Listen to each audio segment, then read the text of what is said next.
Hello and welcome to Ideas with Diana. Hello and welcome to Ideas with Diana on this Monday, August 24th. Um, Even though I was raised in Kenosha, I'm not going to discuss the events that have happened in Kenosha in the last 24 hours. Part of the reason is because I believe there are two sides to every story. And also, a friend of mine on Facebook posted a very important message of the late Martin Luther King, Dr. King. It was this that said that if someone claims that they're a protester and they break into a store, they steal a TV or they steal anything, they are not a protester. They are a criminal. And this is what Martin Luther King, Dr. King, said many years ago, and it is posted as a very famous quote. So, just the thing about what I've been doing over these last few weeks or so is I've been trying to catch up on reading. One thing that I did notice though is people talk about the freshman 20. Well, for me, it's basically the COVID 25. I put on about 25 pounds. I'm about 300 pounds like that. I haven't been 300 and oh my since about 2000 and 2007 was the last time I was this weight. I still can move along quite a bit, and insulin is helping like that though. But the thing is though, with this COVID-19, you still have to walk around. Even today though, there's a heat advisory because it's 89 degrees where I live and high humidity, and people who are sensitive to heat like I am have been advised to stay in, which is what I'm doing. It's important to understand your health. It's important to get out. Um, I know in Kenosha that there are various educational meetings scheduled by City Hall today, and I think that's good.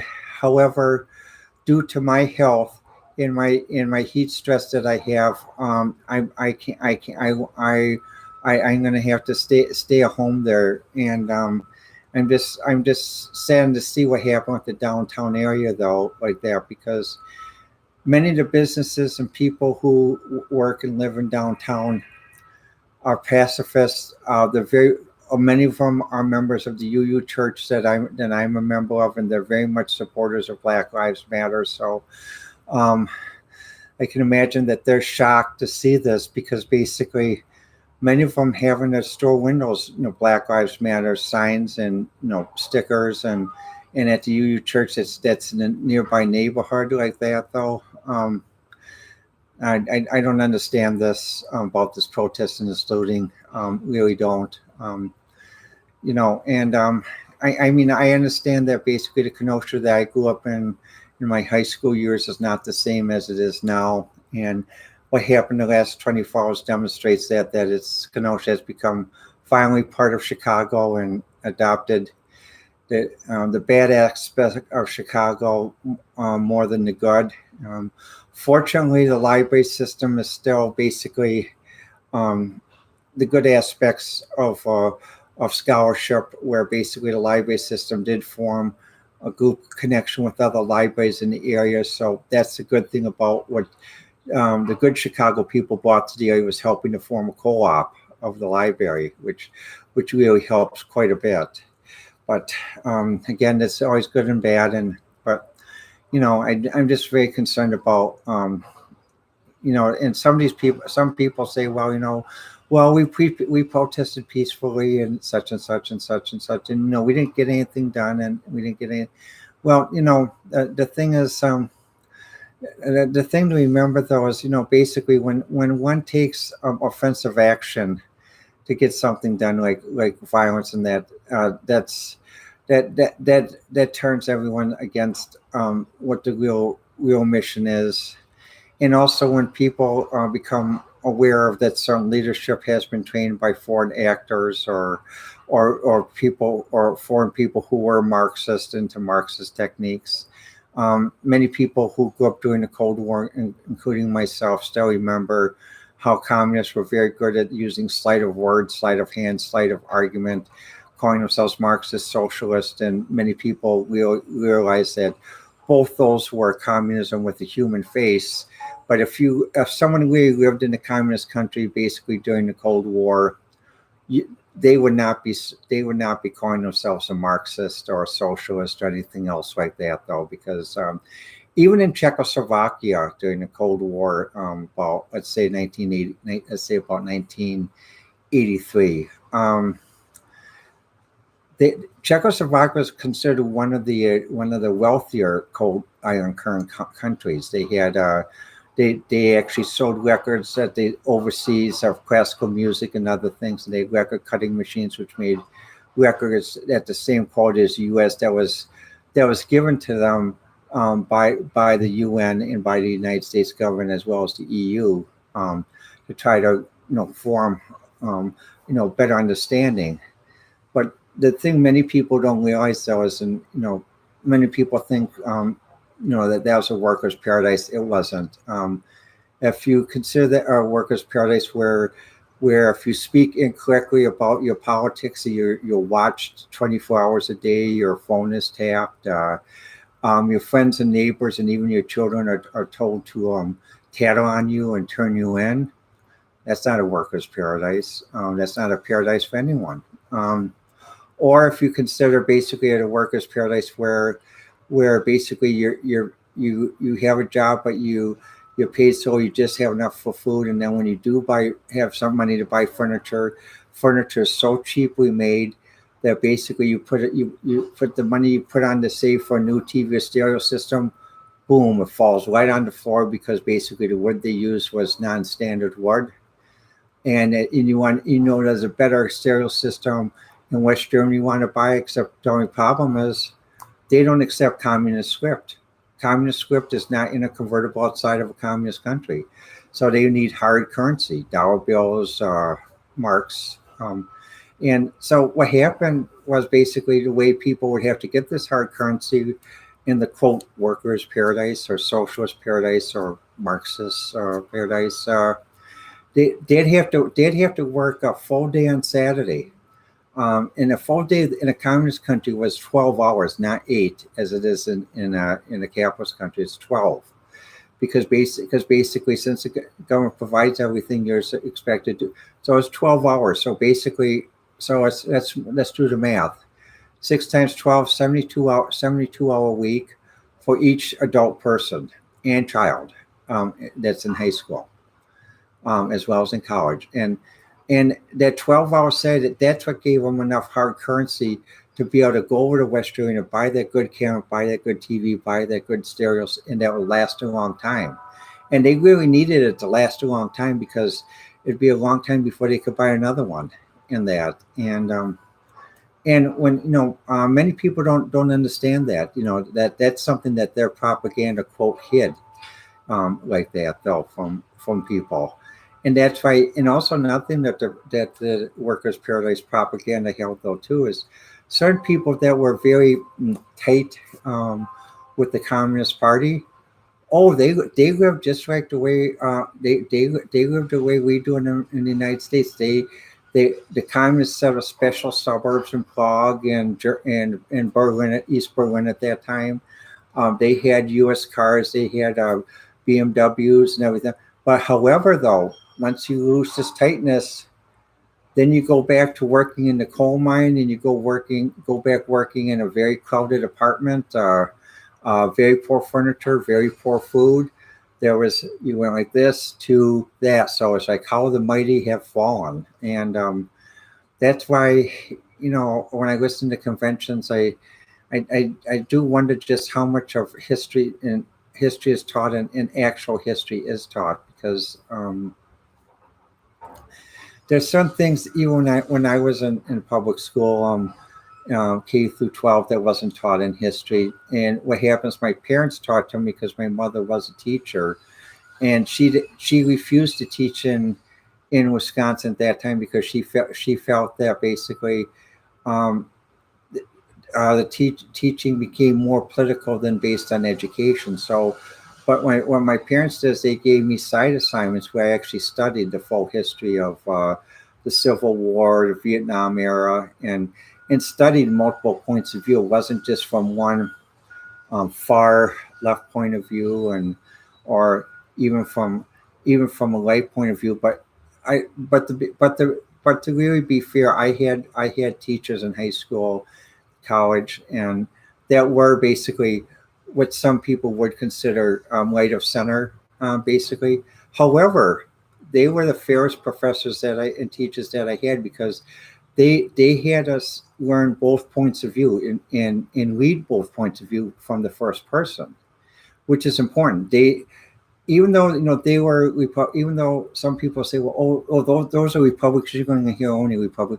Well, what happened was, yes, we did hear the Republican point of view, but in equal vigor, we actually heard the quote other Democrat point of view and a far left point of view. And the reason why they did that is because basically they said, we trust you to be intelligent, we trust you to make your own decisions, and we want to make sure you have the full information, the full spectrum, to know what actually happened there. It's just not how a certain political group writes history. History is not this, but basically, whoever's in power writes the history of their spectrum. History is actually this. And Glenn Beck was right when he had his Enlightenment series on his TV show. I always used to love his TV show when it was on Fox, and every day at 4:00 I'd watch it. I didn't have cable at that time, so I watch it from McDonald's, and then visit my mother in a nursing home. And I would visit my mother sometimes during non-scheduled times because I was concerned about how they were treating her. And at that time, when we did work as a consultant, I could do that. But the thing I did like about Glenn Beck's show is that basically he did go more into the history of both sides. But he did the other thing, which is very important. Let me just get a visual pop here.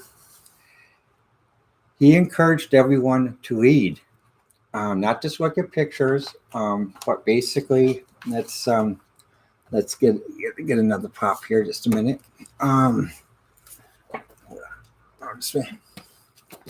Actually, someone to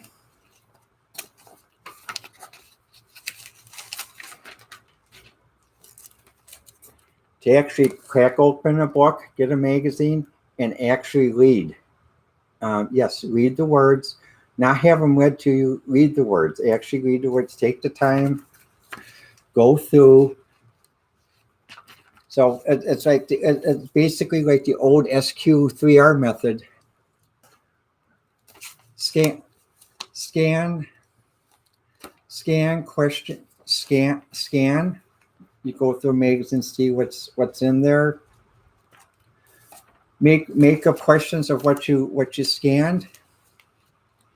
Then you pick an article. Read. Take a moment.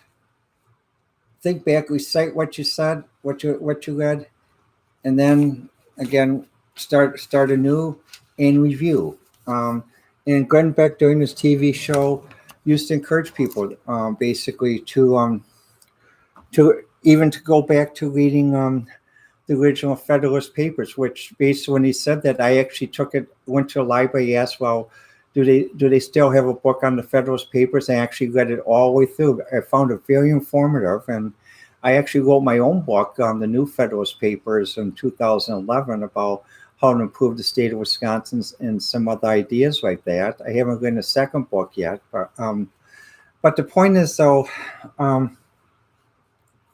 we have to consider basically how we look at things, even on social media or even in printed media. Like, so what I've been concerned about with social media is due to things about hearing about bot attacks, bot broadcasting, foreign actor broadcasting, and things on that on social media. I've actually gone back to reading print media, but what I've done, though, since print media can exist online, I subscribe to the Chicago Tribune, and I read the Daily Tribune online. I print it out and save it as a PDF file for later. But basically, I still prefer basically the print format of the Chicago Tribune, like where I read columns by John Castry, the business section, and then we did lead the national section, arts and entertainment, sports. But I still prefer to go, and I've been leading the Tribune since I was in seventh grade. Actually, goes back a ways, and in those days when when they did the remote sports reports, they actually had something which was let's see if I can find something that's about the same size, but they actually used a teletype, which is about the size of this magazine. You'd actually you actually have a phone coupler that connected onto this, and then you have a sports writer type like this on here, and you have a roll of paper that come out, so you knew what he or she was typing, and then they transmit that to the Tribune, and that was basically by telephone modem, about 300, 1200 baud back then, and the thing is, when I do think about sometimes about media, sometimes I wonder if we do get overwhelmed by media, and about also by I'm trying to think of a better word to say this, but basically media that's not bot based, that's not agenda based, media that's basically really goes back to the old style trustworthy journalism of basically Walter Cronkite, David Huntley, John Huntley, David Brinkley, in that group, and even like on PBS as well, like that. But sometimes even watching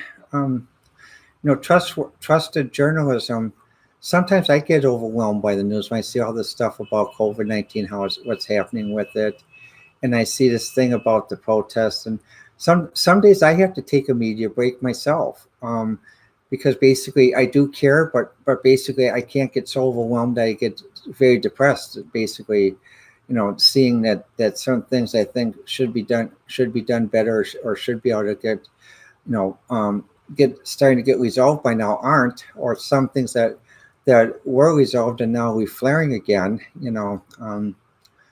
I mean, I grew up, in the late 60s, I was starting kindergarten, first grade, but we weren't immune from basically the rioting and other stuff. And even in Milwaukee, I mean, like one time when Milwaukee was under martial law, I still remember having to come in where we lived in Wauwatosa, with the National Guardsmen escorting us back to our house because there's a dawn to dusk curfew because of what happened in downtown Milwaukee. And a lot of people still lived in Milwaukee still remember that period involved not to have that type of thing happen again. We try our best to be good neighbors, good citizens, but the thing is, it's just, that's what I'm saying. Sometimes the media just overwhelms me in some days like that, though. And I'm not gonna say what someone should do, but on my case, when I do feel like I'm being overwhelmed with media, I do take a media break day, and also I take a Facebook and social media day, sometimes even a week before I pop back in, because I do feel the internet has changed from the days when I first had an internet account in 1983, all the way up to 1998. 1983, if we wanted to chat with someone and we want to chat when we type and, like, hi, how are you? And, such and such, and, different, different groups. A lot of people who are LGBT, especially transgender, like myself, came out first on the internet because it's easier to come out then than it was to come out in your own communities. But when we talked, and, after the chat was done, basically, file was disappeared. You had a right to, right to privacy. You had a right to disappear. Wasn't kept somewhere in a server farm here, and where someone could go back in your past and say, aha, gotcha. You said this in 1985. Well, yes, sir. Yes, of course I said this in 1985. But please remember, in 1985, I was in my early 20s, and I was just starting to get into the world and now fully understand the complexities of the world. Yeah, but you said, of course, but you haven't asked me what I've thought now that I'm basically in my late 50s. And that's why sometimes I don't like the media thing, because when they do this gotcha, 20 years back, or even with these papers, right? Because you have a nominee. Well, you wrote this in a college paper, and when you were in the first year of law school, or you were in the first year, okay, fine.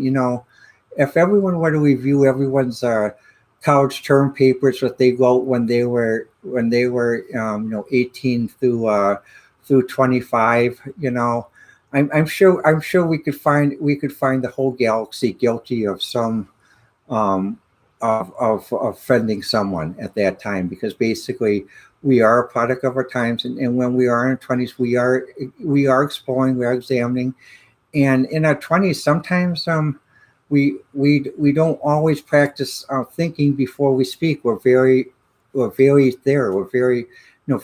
We have a lot of vitality. We're not the type to say, hmm, well, what does legal say about this?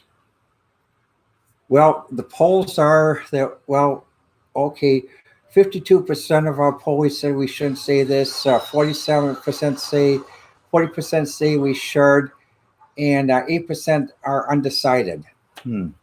Well, we should go which way the flag's blowing. So we're not. No, when you're in your 20s, I mean, come on, how many 20-year-olds really do this? Really, or even 30-year-olds like that. People are spontaneous, but the point is no, it's just when they go back and do this, history gotcha, on term papers. I mean, that turns me off. I mean, basically, when I see a nominee, it's like, okay, what is their point of view now? How have they evolved or grown from that point in time? Now, it's a different matter, basically. But let's say you go about maybe like 3 years back, and they still hold this certain point of view. Okay, that raises questions, because basically that shows that they still maintain their point of view. But basically, to go 25 years back and claim that people change. I mean, most people basically, when they're younger, go from being very liberal to very conservative.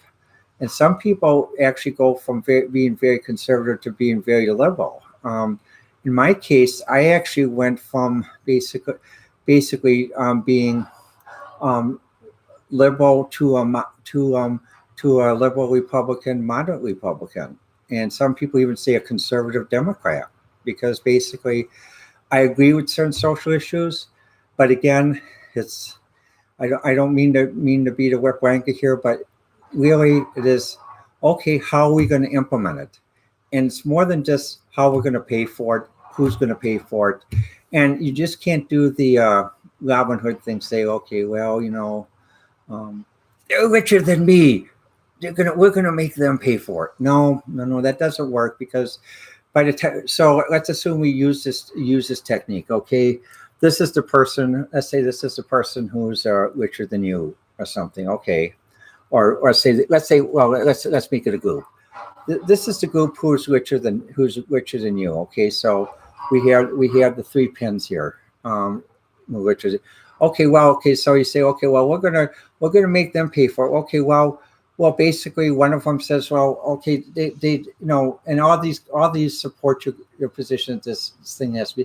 Well, eventually, what happens when something becomes so aggressive and harsh, this person no one can afford to loses most of the income. So basically, he comes down to your group where he's poorer than these guys, and so I said, "Oops! Well, we're not getting enough money. We gotta up it again.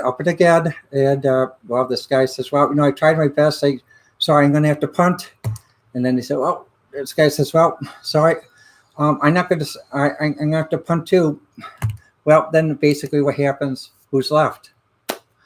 Basically, everyone is made poor, and that's what Winston Churchill emphasized about the danger of communism in Marxism, is that everyone has benefits, but everyone is poor, and very poor, actually. The only people who are rich are those major members of the Communist Party. Sometimes they're referred to as oligarchs in the current terminology. Other times they're referred to as other things. And so is that really a party of the people? No. No. So, the thing is, when I do these broadcasts, a lot of times I trust all of you to make your own decisions and evaluate what's being said. I know sometimes you'll really disagree with me and say, well, I really don't like what Diana said. She's really doesn't get it like that. And other people say, well, yeah, well, she's close, but not quite there. Now people say, oh yeah, you did hit upon a good point. Well, the thing is, we all have a right to disagree, and but we learn by sharing ideas and sharing observations of what we know of our experience, our education, and of our knowledge. And when I talk about knowledge, I'm not talking about someone um, who's just making a comment saying, well, these people need to get a job. No, well, my friend, the thing is, what happens if someone has a quote job and basically they're not making enough to live where they have to have state budget care pay for the health care for the kids and they're worried about making the rent. That's not a job. That is wage slavery, my friend. That is wage slavery. And even Lincoln, when he signed the Emancipation Proclamation, signed it to avoid wage slavery in the North, because after the Emancipation Proclamation came up, a certain word came up that people started to talk about from the Seneca Conference eh, about a living wage union, and what they meant was a good union, not one that shakes its members down, a good one, and that's how Kenosha was originally.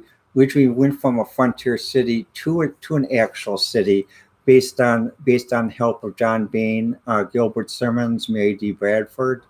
When Nashua started and other companies, the first thing they did was basically the UAW didn't exist at that time in the 1890s and early 1900s. But what they did is they did the right thing by acting as a union, by co-signing the employees' mortgages, making sure they paid their employees enough that they actually could own their own house, own their own car, have a safe school to go to, have an art school with the arts program, recess, liberal arts, science, and that's how it came out. And so when socialists and quote communists and Marxists did try to come to Kenosha in the 30s and say, well, here, why don't you sign up for International Workers of the World? A lot of people in Kenosha realized what that shell game was about, and they said no. We prefer the American way, because what happens, and when the IWW came in, they said, well, no, we can't convince, because actually all the employees were doing the right things, and basically they were and the workers were actually educated enough, due to the public school system, to realize what the trap of communism really was, or Marxism, socialism really is. And that's why Kenosha remained prosperous for many years like that. And but the thing is,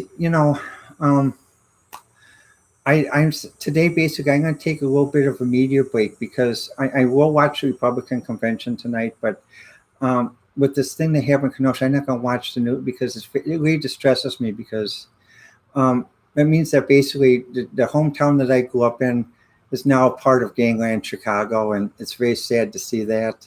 I just hope basically, we can move on from that, though, and because basically, people think, well, oh, we got to do this, we got to, that's the only way to do things. No, it's not. Even Malcolm X, when he was alive, Malcolm X agreed that you have a right to defend yourself. Now, listen to the words carefully. You have a right to defend yourself. What does that mean? That doesn't mean that basically if you're mad at someone, you take a fist and go, nope, nope, that's offensive. That's not defense. That because you threw the first punch.